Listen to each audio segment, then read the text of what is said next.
What's going on, people? We are Tottenham TV, back here for another Tottenham update, and we've got a lot to get through today. Ali Gold and Romero and Charlie Eccleshare actually have been very, very busy in the last 24 hours, and we're going to get into some of their updates. The first one we've got is from Ali Gold, talking about Nuno, talking about the upcoming season. And he says, unless Tottenham sign a top straw striker like Vlahovic, which would require two up front, then yes, it feels like players are going to be prepared for a 4-3-3 system.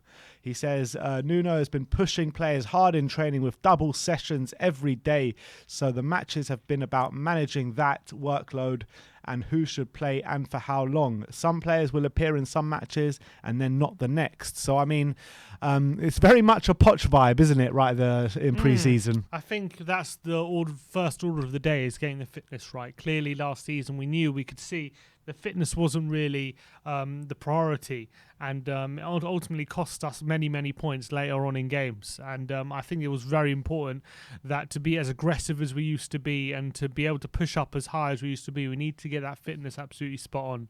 And I think that's the most important thing Nuno, the most important challenge Nuno first needs to get to grips with. And it sounds like that's what he's doing, which is positive for me. Yeah, definitely. And I think that, you know, even without signings, getting that fitness on point will just do us the world of good, wouldn't it? Yeah, 100%. And Mourinho, we all know he wasn't really focused on fitness. He usually left that up to the players to sort them out themselves. Mistake one. And he trusted the players, which was definitely a mistake. And he was very much focused tactically.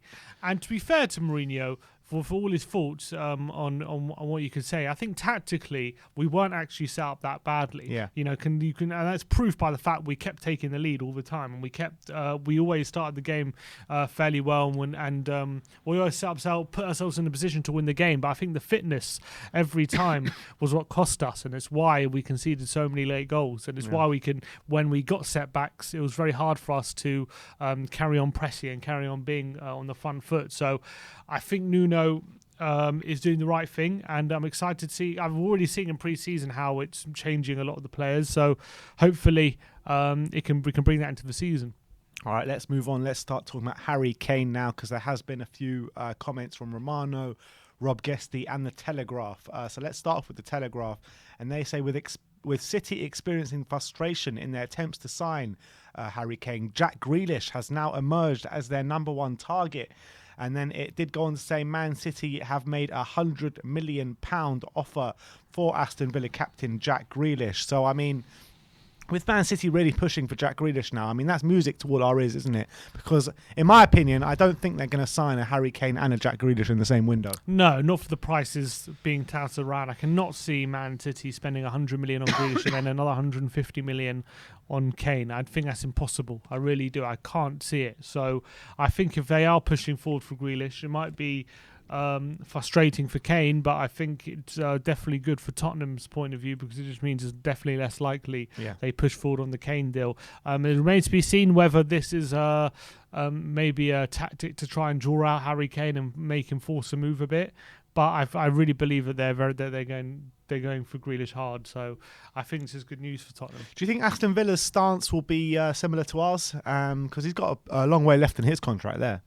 Yeah. What do I think they'll reject the offer? They're going to look for. I think it's going to rumble on for a few more weeks in that sense as well, because I think just like Tottenham, they'll probably want to give the.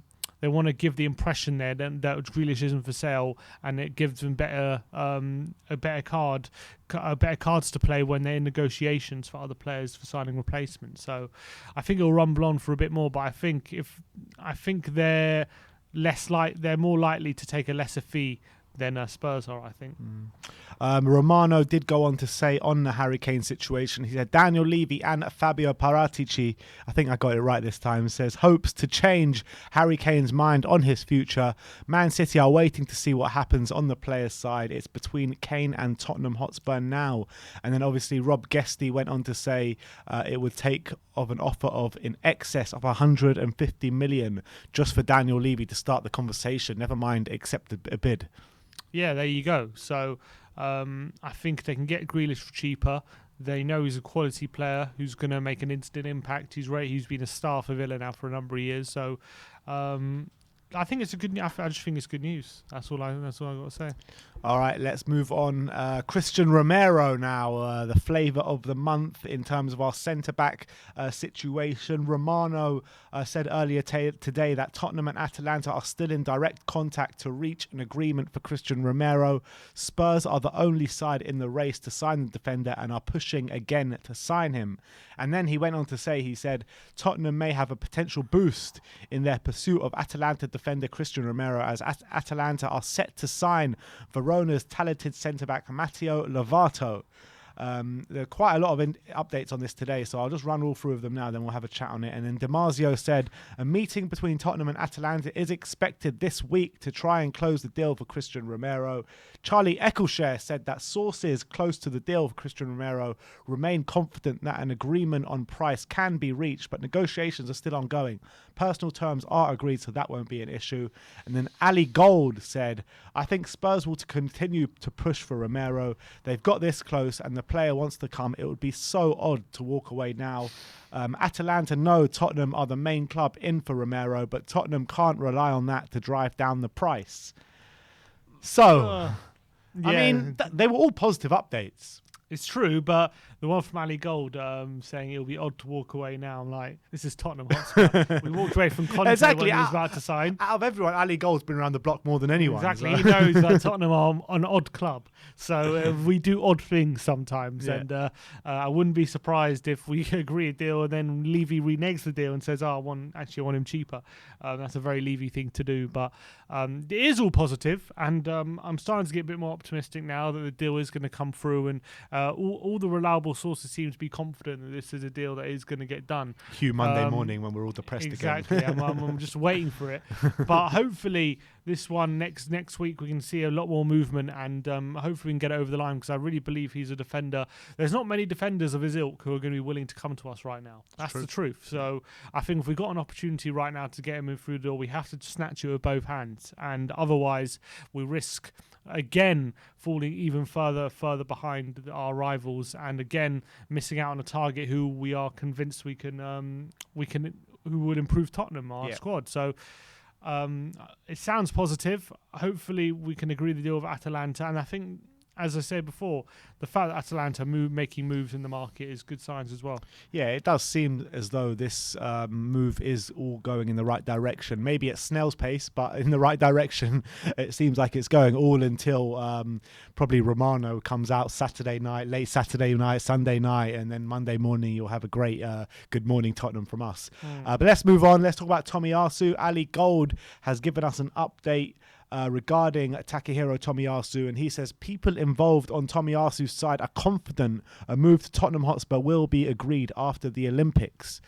Do you think this is just the case then of him not wanting to be involved in transfer talk and just wanting to concentrate on his international side? Yeah, I don't know. It's hard to put your finger on what the big delay is, seeing as Spurs seemingly have agreed a deal with Bologna. I don't know what the big hold up is. I don't know why he wouldn't want to kind of get this deal done as soon as possible. But yeah, maybe it's a case of he wants to fully concentrate on the Olympics and seeing how far Japan can go, and it's a big deal for him. I think, in the Olympics, it's a bigger deal for countries like Japan than it is for example, like Argentina and things like that, where they don't take it that seriously. So maybe that's the case. That's all I can think of, because the deal seems to be done. It seems to be there for us. He seems to have agreed in personal terms.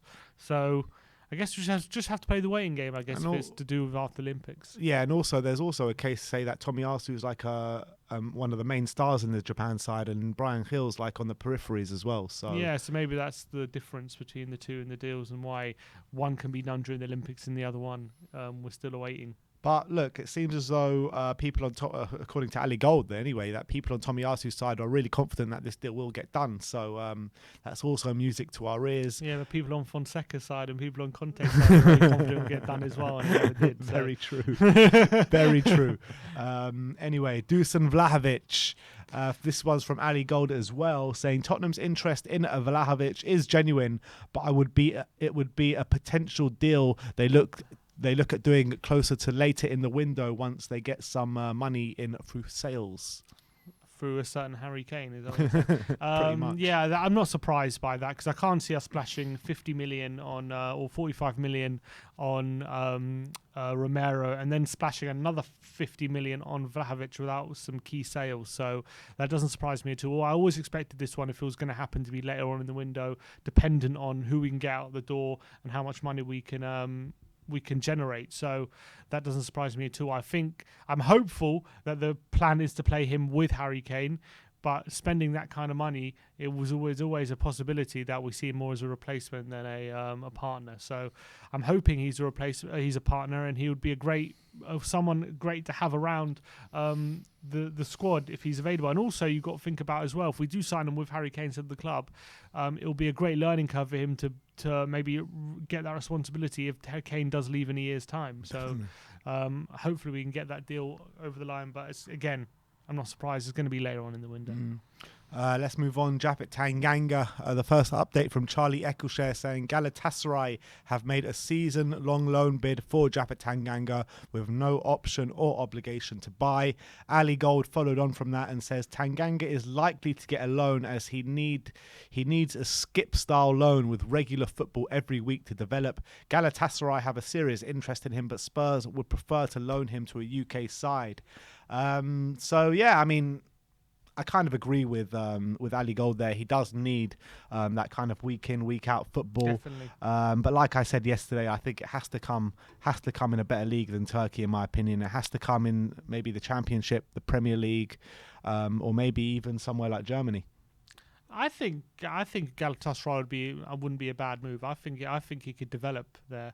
I think they're in Europe, aren't they? Galatasaray must be in Europe. I don't know if they're Europa League or Champions League, but he'll get if he plays regularly, or it could even be the Conference League. But if he's playing regularly, week in week out, even if it is in the Turkish league, I think it could toughen him up and make him develop his game, and he will definitely be getting used to playing in hostile atmospheres and things like that.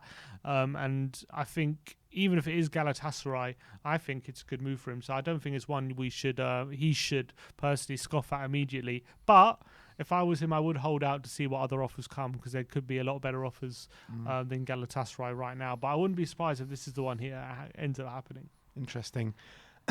Let's move on to Ollie Skipp, which has been some interesting developments today. Charlie Eccleshare says Oliver Skipp could be loaned out by Tottenham once Nuno finalises his squad for the new Premier League season. Ali Gold went on to say that Tottenham have a real talent in Ollie Skipp and a homegrown one, and he's ready to play now. If there's any indication that he's not going to get regular football, then he needs to go on loan to do so again. But the original plan was to keep him at the club. Tottenham would only consider loaning Ollie Skipp if they did sign a couple of central midfielders. Yeah. So, I mean, it makes sense, but I just really want him to see game time here next season. Yeah, for me, I think he's one who can really develop this season, and I think that he's got the full belief of the club. Everyone believes in him. All the fans are on his side right now and thinking he could be the next big player to come through our youth academy. So he's got everyone excited. I think he will be motivated more than most to try and make this work for him, being a homegrown player, being a player coming through the academy, and a player who wants to show that he's ready for the first team. He's going to be hungry to show that. So for me, I want Skipp to be around the first team. I want him to stick around. I don't want him to be out on loan. And especially as well, if it's dependent on us shipping out Sissoko or other players, I think that doesn't make any sense to me. So I think Ollie Skipp is one player who I think has quality to play right now. So I think we should play him right now. I don't see the sense of loaning him out. Yeah, I agree. Next up, Toby Alderweireld. Ali Gold has said the eventual price for the sale of Toby Alderweireld was around €5 million, which is approximately £4.2 million. The motivation for the club was to sell him to get the big wages off the books. I mean, it is a bit annoying because, it was all banded about 13 million or whatever. It seems as though we haven't made a profit on him. We've made a loss, which, we were all expected to make a loss. But when you think you're making a profit and you make a loss, it's just a bit annoying, isn't it? Yeah. The fees are a lot lower than we originally thought, which isn't great news. But at least We've still got look. We've still got 4 million for him. We've still got him off the wage bill, and that's the main thing, I guess, from that point of view. It's a bit disappointing to hear that the final fee is a lot lower than what has been reported, but it is what it is. It's done. The deal's done now, and I still think it allows us to move forward in the transfer market. Lucas Moura, Charlie Eccleshare says that Lucas would be available for a transfer should the right offer come in. Ali Gold also said in his update that Spurs rejected a quite substantial offer for Lucas Moura, which was well in excess of the 25 million that we paid for him, which is quite interesting, isn't it? Yeah, I'm assuming he doesn't mean this window. No, not this window. Previous windows, yeah. That is very interesting. I guess when we rejected that offer, maybe we were still holding out hope that he was going to become the player we hoped he would. Hasn't quite lived up to maybe the potential he has. I still think he's a player with qualities that some of them are unmatched in the Premier League, and if you can harness those qualities in a certain direction, and really he can really become an effective player. But it's about how you manage him and how he's able to use his qualities in the final third. At the moment, he's kind of been a bit frustrating, ineffective. But I do think you can harness it. I think you just need the right manager to unlock it, and I think Nuno, seeing as what he did with Adama Traore, could be the man. Interesting. Let's move on to the last couple of updates. We're going to be talking about Matt Doherty. This one's from Charlie Eccleshare. It says, if the right offer came in for Matt Doherty, the expectation is that Nuno would sanction a sale. Could be selling him to twice in 2 years. Yeah, which is surprising considering everyone thought he would be one of the big winners of the Nuno appointment. But if he's already willing to let him go, that says all you need to know. Or it's easy to forget that Nuno was the one who sold Doherty to Spurs last season for a fairly cheap price of 13 million, I think it was in the end, wasn't it? So we didn't force us to break the bank. So he was prepared to lose him last summer, and it seems like he's prepared to lose him again if the right offer comes in. On the flip side, if he does end up staying, at least we have a manager who knows how to get the best out of him. So I guess that's positive. Yeah, and again, on the right-back situation, let's move over to Serge Aurier. This one is from Alistair Gold, and he says, I think Serge Aurier will be gone before the transfer window closes. In the unlikely event that he did say he wants to leave and has done for a couple of summers, so he has no reason to sign a new deal, so he can leave for free next summer.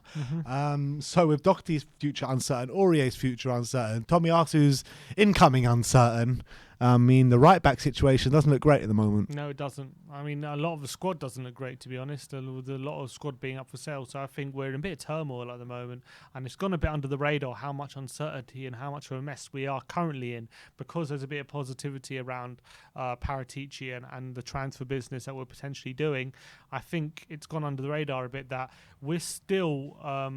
with 2 weeks to go, we're still so many futures up in the air, and it's very frustrating for me to think about how much time we've wasted and how far we've fallen behind. And now we're in a situation where we're in a fire sale, we're trying to get rid of all these players, and we're trying to regenerate the squad. And we're 2 weeks away from the season. Yeah, I just don't think there's enough time. I think time is against us. Time is not our friend, and hopefully Aurier can be one of the ones moved on sooner rather than later. But I'm hoping that Eccleshare's update saying that there's sources around the club who believe that Levy is asking for unrealistic prices. And that's another source of frustration if that's true, because I think at this point, if we're really serious about regenerating the squad, you just get rid of the players you don't want, however you can, and you move forward. Yeah. All right, well, that is your Tottenham update for today. Let me know in the comment section below if you have any thoughts regarding any of the stories we've brought to you today. Like, subscribe and comment. And as always, come on you Spurs.